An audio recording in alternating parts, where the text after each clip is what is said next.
Deputy speaker दोस्त मज़ारी साहब मौजूद हैं। मैं समझता हूँ कि डिक्टेटरशिप के दौर में कभी ऐसे नहीं हुआ कि पंजाब असेंबली को बंद किया गया हो। ज़ाती तौर पे I am custodian of the house, मैं आपको बताऊँ, मुझे नहीं एंटर करने दिया गया। पंजाब की हिस्ट्री में मैं समझता हूँ कि एक स्याह दिन है, ब्लैक डे है। इसका जिम्मेदार पंजाब असेंबली का सेक्रेटेरिएट है, वहाँ का स्टाफ है। रिवायतों को नहीं तोड़ सकते, हम असूलों को नहीं तोड़ सकते। मैंने सिंपल ये कहा कि मैं कॉन्स्टिट्यूशन को वायलेट नहीं कर सकता। साहब खुद इंटरवीन करते, उनसे मुलाकातें करते, उनके रिजर्वेशंस दूर करते, उन मामलात को एड्रेस नहीं किया गया। मुहिब्बुल वतन का सर्टिफिकेट तो कोई नहीं दे सकता। प्राइम मिनिस्टर, आपने प्रेशर्स बर्दाश्त करनी होती हैं, आपने चीज़ों को इन लाइन करना होता है।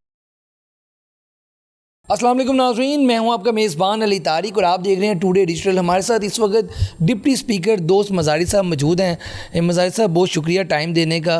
मज़ारी साहब, ये सारा सिनेरियो बना हुआ है, आपकी अपनी पार्टी ने आपके ख़िलाफ़ तरीक़े अदम एतमाद जमा करवा दी, फिर कोर्ट के ऑर्डर के बाद जो है आपको दोबारा उनको फॉल करना पड़ा। सर, ये क्या हो क्या रहा है पंजाब में? अभी देखिए, अदालत में केस चल रहा है और आज जो जजमेंट जो है रिज़र्व हो चुकी है। कल तक फैसला आ जाएगा। कोर्ट का जो ऑर्डर होगा हम उस पर इंशाल्लाह पूरा चलेंगे। जैसे ही कोर्ट का ऑर्डर होगा हम उसके मुताबिक चलेंगे। हालात आपके आगे, आपने देखा है कि पंजाब असेंबली को, मैं समझता हूँ कि डिक्टेटरशिप के दौर में कभी ऐसे नहीं हुआ कि पंजाब असेंबली को बंद किया गया हो या उसको नो गो एरिया डिक्लेयर किया गया हो। वहाँ पे खारदार तारें लगाई गई, ना किसी को अंदर एंटर करने दिया गया। ज़ाती तौर पे I am custodian of the house, मैं आपको बताऊँ, मुझे नहीं एंटर करने दिया गया।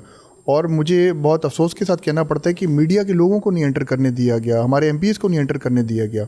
ये कभी पंजाब की हिस्ट्री में मैं समझता हूँ कि एक स्याह दिन है, ब्लैक डे है, और इंतहाई गलत हुआ है, जो कि नहीं होना चाहिए था। अच्छा मज़ारी साहब, इन सब के पीछे देखा जाए तो परवेज़ लाई साहब का नाम है, क्योंकि पंजाब असेंबली के स्पीकर तो वही है।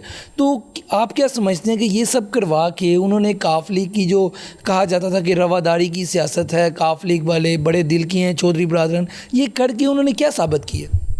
देखिए, मैं डायरेक्टली उनको तो ब्लेम नहीं करूँगा, और जो असेंबली का जो सेक्रेटेरिएट है, मैं समझता हूँ वो इस चीज़ का ज़िम्मेदार है।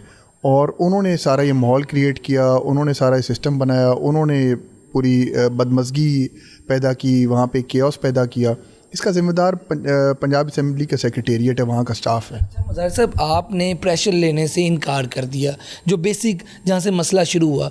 कौन लोग आपको फ़ोन कर रहे थे, क्या आपसे वो मुतालबा कर रहे थे, और आपने एक कह लें कि मर्दानगी के साथ और जुर्रत के साथ अपनी ही पार्टी का प्रेशर लेने से इनकार किया? ऐसे बहुत से कम लोग करते हैं पाकिस्तानी सियासत में। ये वजह क्या बनी, कहाँ से मोटिवेशन मिली, और ये हुआ कैसे? देखिए, मेरी फैमिली जो है, मेरे दादा, मेरी पूरी फैमिली, हम लोग हम हमेशा असूलों पे चलते रहे हैं, रवायतों पे चलते रहे हैं। हम अपनी रवायतों को नहीं तोड़ सकते, हम असूलों को नहीं तोड़ सकते। और मैं किसी का नाम नहीं लेना चाहता, बड़ी कोशिश की गई, बड़ा प्रेशर डालने की कोशिश की गई, तो मैंने सिंपल ये कहा कि मैं कॉन्स्टिट्यूशन को वायलेट नहीं कर सकता। साहब, ये तो आपने बड़ा ही ऐसा काम किया कि सब लोग जो हैं दुश्मन भी आपकी तारीफ़ कर रहे हैं। अच्छा मदर साहब, ये बताइएगा कि पंजाब में जहाँ पे एक पीटीआई का बड़ा नाम था, नंबर ज़्यादा थे, ये हुआ क्या है? अलीम ग्रुप, तरीन ग्रुप, ठीक है, उसके बाद असद खोकर, वो लोग हैं जिन्होंने पीटीआई बनाई। तो ये कैसे कह लें कि पंजाबी में कहते हैं वो लीर और लीर हो गई पीटीआई? हुआ क्या सर? गलती किसकी है? बुज़दार की गलती है या फिर इमरान खान की गलती? बहुत अरसे से जहांगीर खान तरीन साहब, अलीम खान साहब और जो दोस्त अहबाब जो नाराज़ थे, बहुत अरसे से नाराज़ चल रहे थे और उनकी रिजर्वेशंस थी। इसमें चाहिए था कि खान साहब ख़ुद इंटरवीन करते, उनसे मुलाकातें करते, उनके रिजर्वेशंस दूर करते, उनसे पूछते कि आपके क्या मामलात हैं, क्यों हो रहे हैं, कैसे मामलात को, आपके रिजर्वेशंस को दूर किया जाए, जो कि वो उन मामलात को एड्रेस नहीं किया गया। और फिर आपने देखा कि उनकी नाराज़गी आगे आ गई, और उनकी बात, उनके सेंटिमेंट्स, उनके जो जज्बात हैं वो बिल्कुल सही हैं। वो बहुत अरसे से कह रहे थे कि मामलात सॉल्व होने चाहिए, दोस्त अहबाब बीच में पड़े हुए थे, वो भी कोशिश कर रहे थे, लेकिन मेरा ख्याल है कि इस चीज़ का लीडरशिप को ध्यान रखना चाहिए था, जो कि उन्होंने नहीं ध्यान रखा। अच्छा सर, अब तो इस वक्त जो वज़ीर आज़म इमरान खान साबिक हो गए हैं, उतर गए हैं, एक बयानिया लेके वो चल रहे हैं कि जी गद्दारी हुई है, अपोजिशन सारी गद्दार है। तो आप सर क्या समझते हैं, डिप्टी स्पीकर हैं इस वक्त, अब आप क्या समझते हैं कि इस बयानिए में सच्चाई है या फिर ये उतर के रोने वाली बात है? देखें, गद्दारी का या मुहिब्बुल वतन का सर्टिफिकेट तो कोई नहीं दे सकता। اس کا سرٹیفکیٹ تو میں سمجھتا ہوں کہ انسان کے اندر ایک چیز ہوتی ہے، اور یہ بات غلط ہے آپ کسی کو غدار کہہ دیں یا کسی کو کہہ دیں کہ جی آپ نے پیسے لے لیے، آپ اس اور یہ کہہ دیں کہ جی ادھر اس امریکہ کی سازش میرے خلاف تھی، اس کی سازش میرے خلاف تھی۔ دیکھیں ایز اے پرائم منسٹر آپ نے پریشرز برداشت کرنی ہوتی ہیں، آپ نے چیزوں کو ان لائن کرنا ہوتا ہے، آپ نے ساری چیزوں کو بہتر طریقے سے چلانا ہوتا ہے، آپ نے اپنی پارٹی کو چلانا ہوتا ہے، because you are the party chief. آپ نے ملکی معاملات کو صحیح طریقے سے چلانا ہوتا ہے، آپ نے بجٹ ایلوکیشن صحیح طریقے سے کرنا ہوتا ہے۔ آپ یہ دیکھ رہے ہیں کہ ادھر فیڈرل میں کتنے لوگ ناراض ہوئے، اسی بات پہ ناراض ہوئے کہ ان کو ٹائم نہیں دیا گیا، اسی بات پہ ناراض ہوئے کہ ان کو پراپر طریقے سے بجٹنگ نہیں ملی، اسی بات پہ ناراض ہوئے کہ ان کو صحیح طریقے سے ٹریٹ نہیں کیا گیا۔ وہ چیزیں آپ کے سامنے آ گئیں، اور پنجاب میں بھی وہی چیزیں آپ کے سامنے۔ صاحب اگر ایک چیز کہا جائے، ویسے تو بڑی وجوہات سامنے آتی ہیں کسی بھی چیز کی ناکامیابی کی، پنجاب میں دیکھیں ان کے 200 سے زیادہ نمبر ہو گئے ہیں نون کے، تو سر وجہ کیا ہے؟ یہ بزدار وجہ ہے یا پھر عمران خان صاحب کی جو انا تھی کہ کسی کو نہیں ملنا دیکھ لیں گے، یہ وجہ کیا بنی ہے سر؟ ہو سکتا ہے کہ بزدار بھی وجہ ہو، اور جو آپ نے بات کی ہے کہ کسی کو نہ ملنا یہ بھی وجہ ہو سکتی ہے۔ وہ تو ابھی جو لوگ ناراض ہیں وہ بتا سکتے ہیں کہ وہ کیوں ناراض ہوئے ہیں، اور میرا خیال ہے کہ ان کی ناراضگی کافی حد تک بجا ہے۔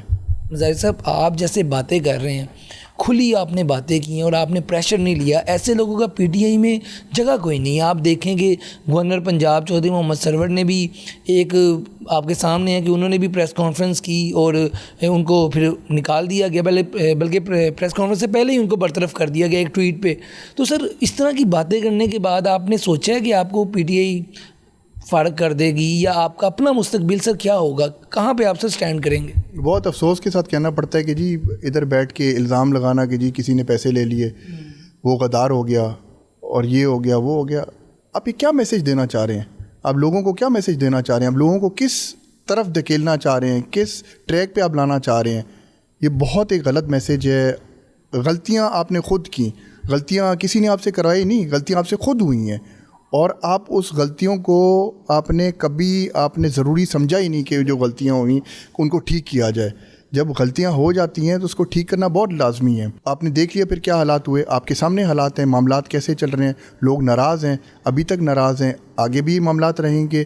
اگر آپ اپنی غلطیوں سے درست سیکھیں اور درست کی طرف آئیں، اگر آپ غلطیوں کو درست کریں گے تو آگے میرا خیال ہے آپ کے لیے حالات بہتر ہوں گے، ورنہ حالات بہتر نہیں ہو سکتے۔ صاحب ہم آپ کو پی ٹی آئی میں دیکھیں گے، یا پھر آپ بھی جیسے کہ بہت سے لوگ نون لیگ میں گئے ہیں، آپ بھی نون لیگ کی طرف جائیں گے، یا وہ آپ سے رابطے میں ہیں، آپ کو اپنی پارٹی میں لینا چاہ رہے ہیں؟ کیونکہ جو آپ نے کام کیا ہے، میں پھر وہی سوال ریپیٹ کروں، پی ٹی آئی والے تو یہ برداشت نہیں کرتے کیونکہ زیادہ اس میں برداشت نہیں ہے جماعت میں۔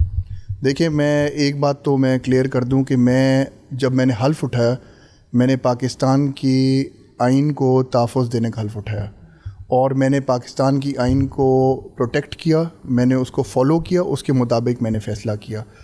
میں پی ٹی آئی کا حصہ ہوں ابھی، اگر پی ٹی آئی مجھے نکالنا چاہتی ہے تو پی ٹی آئی مجھے نکال دے۔ آگے کا جو فیصلہ ہے وہ میں اپنی فیملی کے ساتھ، اپنے دوستوں کے ساتھ، اپنے علاقے کے مائدین کے ساتھ بیٹھ کے فیصلہ کروں گا کہ آگے کہاں پہ۔ سر آخری سوال کا جو ہے جواب دے دیں، آپ کے اوپر یہ بھی ایک الزام لگایا جا رہا ہے پی ٹی آئی کی جانب سے کہ آپ جو تھے، جو منحرف اراکین تھے اواری ایکسپریس ہوٹل میں اور جو اس کے بعد رویل سوئس میں جب وہ گئے تو آپ ان سے ملاقاتیں کر رہے تھے، اس لیے اسپیکر صاحب نے آپ کے جو کہہ لیں کہ اختیارات تھے وہ واپس لے لیے تھے۔ اس میں سر کتنی سچائی ہے؟ جی میری کسی سے ملاقات نہیں ہوئی۔